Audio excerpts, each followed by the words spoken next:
आप देख रहे हैं लंबी चुड़ैल। एक गांव में रिया अपनी माँ सुजाता के साथ रहती है। रिया रंग रूप से काफी सुंदर होती है। केवल उसका कद कुछ ज्यादा ही लंबा होता है, इसलिए जब जब वो मोहल्ले में जाया करती तब तब मोहल्ले वाले उसका मजाक उड़ाया करते। देखो भाई, हमारे मोहल्ले में रहने वाली इंसानी जिराफ आ गई। वैसे रिया, तुम्हारे घर के पंखे साफ करने के लिए तुम्हें स्टूल की जरूरत नहीं लगती होगी ना? क्यों? और नहीं तो क्या, लगता है ये पानी की जगह दिन रात कॉम्प्लान पीती है, इसीलिए ये इतनी लंबी है। लंबोलिका कहीं की। रिया को उन सभी मोहल्ले वालों के तानों को सुनकर बहुत बुरा लगता है और वो घर आकर फूट फूट कर रोती है। ना बेटी ना, मत रो मेरी बच्ची। लोगों का क्या है, कुछ तो लोग कहेंगे, लोगों का तो काम ही है कहना। लेकिन माँ, हर कोई मुझे देखकर मेरी लंबी हाइट का मजाक उड़ाता है। अब मैं जानबूझकर ऐसी हूँ क्या? मैं लंबी हूं तो इसमें मेरी क्या गलती है माँ? नहीं बेटी, इसमें तेरी कोई भी गलती नहीं है, तू चिंता मत कर। रिया काफी पैसे वाली होती है, लेकिन उसकी लंबी हाइट के चलते उससे कोई शादी करने के लिए भी तैयार नहीं था। इस वजह से वो और ज्यादा दुखी होती है। पिछले 3 दिनों में 10 रिश्तों ने मेरी लंबाई के कारण मुझे रिजेक्ट किया है। माँ, क्या ऐसी कोई दवाई नहीं है जिससे मेरी हाइट छोटी हो जाए? नहीं बेटी, और तुझे दुनिया वालों के लिए अपनी हाइट छोटी करने की कोई जरूरत भी नहीं है। तू जैसी है वैसी ही एकदम सुंदर है, क्योंकि इस दुनिया में सबसे ज्यादा सुंदर वही होता है जिसका मन सुंदर हो। समझी तू? समय के साथ सुजाता की मृत्यु हो जाती है और अब रिया अपने जीवन में पूरी तरह अकेली पड़ जाती है। फिर एक दिन उसके जीवन में एक हैंडसम लड़का आता है जिसका नाम अंकित होता है। अंकित रिया को शादी का प्रपोजल देता है। रिया, आई लव यू। क्या तुम मेरे साथ अपनी बाकी की जिंदगी बिताना चाहोगी? क्या तुम मुझसे शादी करोगी? क्या? ये तुम सच कह रहे हो अंकित? तुम्हें बाकी लड़कों की तरह मेरी हाइट से कोई प्रॉब्लम नहीं है? नहीं रिया, व्यक्ति के मन की अच्छाई उसे सुंदर बनाती है, तन की अच्छाई नहीं। और अगर उस नजरिए से देखा जाए तो तुम्हारा मन तो एकदम खरा सोना है Riya. Thank you so much Ankit. I love you to.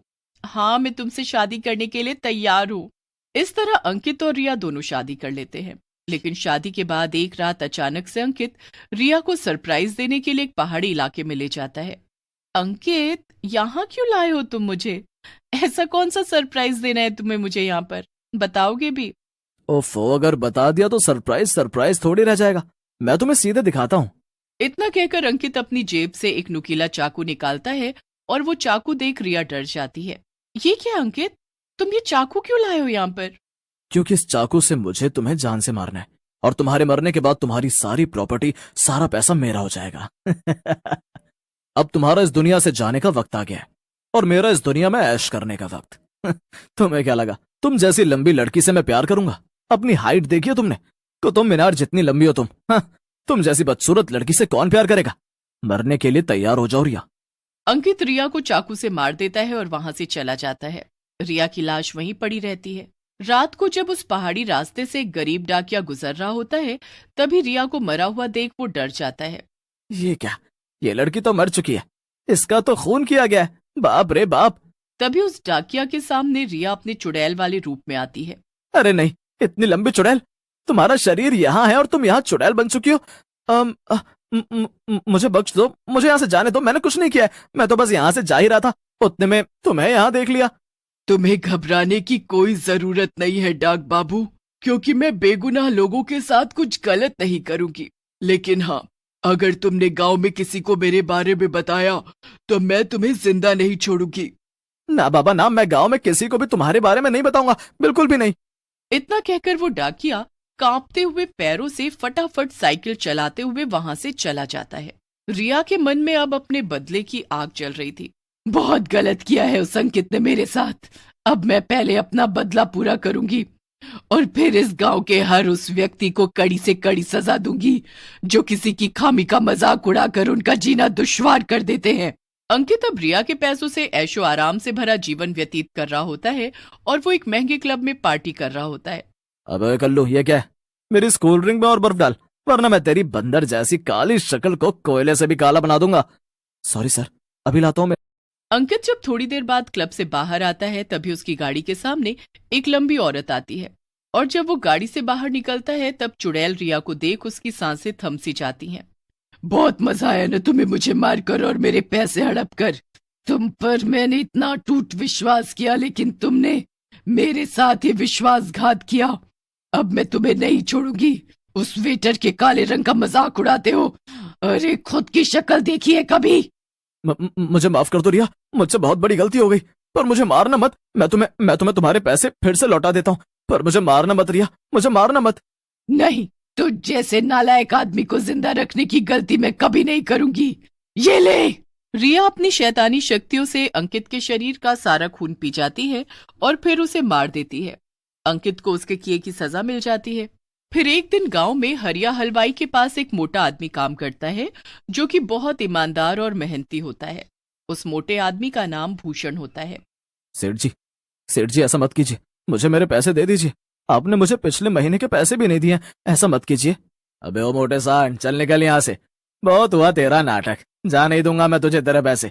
अब मुझे तुझे काम पर नहीं रखना है, इसीलिए तो निकल जा यहाँ से, गोलगप्पा कहीं का। लेकिन सेठ जी। अबे मोटे, क्यों दिमाग की दही कर रहा है? चल निकल यहाँ से, तुझे मैं फूटी कौड़ी भी नहीं देने वाला हूँ। हरिया भूषण को लात मारकर अपनी दुकान से बाहर निकाल देता है, जिसके बाद बेचारा भूषण वहां से दुखी होकर चला जाता है। ये सब देख चुड़ैल रिया को बहुत गुस्सा आता है और रात में दुकान बंद करते समय हरिया के रास्ते में रिया आ जाती है। कोई नहीं सुन सकता है तुम्हें। तुम जैसे मूर्ख लोग काले मोटे बौने लंबे और पता नहीं कितनी ही खामियों वाले लोगों का मजाक उड़ाकर उनके साथ गलत करते हो। लेकिन अब और नहीं, क्योंकि अब इस गांव में मैं हर उस बुरे इंसान को अपने साथ ले जाऊंगी।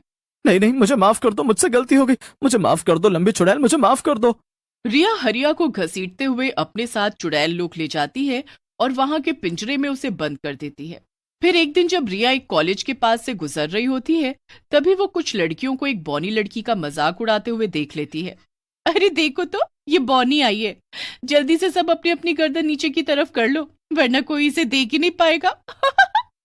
हाँ, लेकिन ये बौनी यहाँ क्या कर रही है? इसे तो सर्कस में काम करना चाहिए, बहुत पैसे कमाएगी ये वहां पर। हाँ। वो बौनी लड़की रोने लगती है और रोते रोते अपने घर चली जाती है। फिर जब वो चिढ़ाने वाली लड़कियां अपने घर जा रही होती हैं, तभी उनके सामने रिया चुड़ैल आ जाती है। एक लंबी चुड़ैल। हाँ, और आज ये लंबी चुड़ैल तुम्हारी मौत बनकर तुम्हारे सामने आई है। आज मैं किसी को भी नहीं बख्शूंगी। तुम सबने बहुत बुरा किया है। मासूम लोगों को चिढ़ाने से, उन्हें दुखी करके तुम्हें किस तरह की खुशी मिलती है? हमें माफ कर दो, हम आज के बाद उस लड़की को कभी नहीं चिढ़ाएंगे। हाँ लंबी चुड़ैल, हमें माफ कर दो, हम आज के बाद उस लड़की को तो क्या किसी को भी नहीं चिढ़ाएंगे, हमें जाने दो। नहीं, एक बार अगर कोई मेरी पकड़ में आ जाए तो मैं उसे छोड़ती नहीं। अब तुम दोनों जाओगी चुड़ैल लोग के पिंजरे में और वहीं पर हमेशा हमेशा के लिए कैद हो जाओगी। रिया उन दोनों को भी घसीटते हुए अपने साथ चुड़ैल लोग ले जाती है और वहां के पिंजरे में उन्हें बंद कर देती है। ऐसे ही अब वो गांव में हर उस इंसान को चुड़ैल लोग के पिंजरे में कैद करने ले जाती है जो किसी के रंग रूप या शरीर का मजाक उड़ाता है। ये बात गांव के सरपंच तक पहुंच जाती है और सरपंच एक महान पंडित को बुलाते हैं। पंडित जी अपने पास भभूत रखकर चुड़ैल लोक में जाते हैं और वहां जाने के बाद वो रिया चुड़ैल से कहते हैं, लंबी चुड़ैल, मैं जानता हूँ कि तुम्हारे साथ जो कुछ भी हुआ वो बहुत गलत हुआ, लेकिन पंडित जी आप चले जाइए यहाँ से। आप नहीं जानते कि जब कोई किसी के रंग या रूप का मजाक उड़ाता है तो उसे कैसा लगता है। इसलिए मैंने इन सब नालायक लोगों को पिंजरे में कैद कर रखा है। अगर सबने वादा कर दिया तो फिर मैं कभी गांव में नहीं भटकूंगी, लेकिन अगर मुझे पता चला कि किसी ने किसी को दुखी कर दिया है उसके रूप या रंग से चिढ़ाकर, तो मैं गांव में फिर से आऊंगी। इस तरह चुड़ैल उन सभी कैद किए हुए लोगों को बाहर कर देती है और सरपंच और पंडित सभी गांव वासियों को एक दूसरे की इज्जत करने का आदेश देते हैं, जिसके बाद गांव में कोई किसी का मजाक नहीं उड़ाता और सभी साथ में खुशी से रहते हैं। और लंबी चुड़ैल रिया भी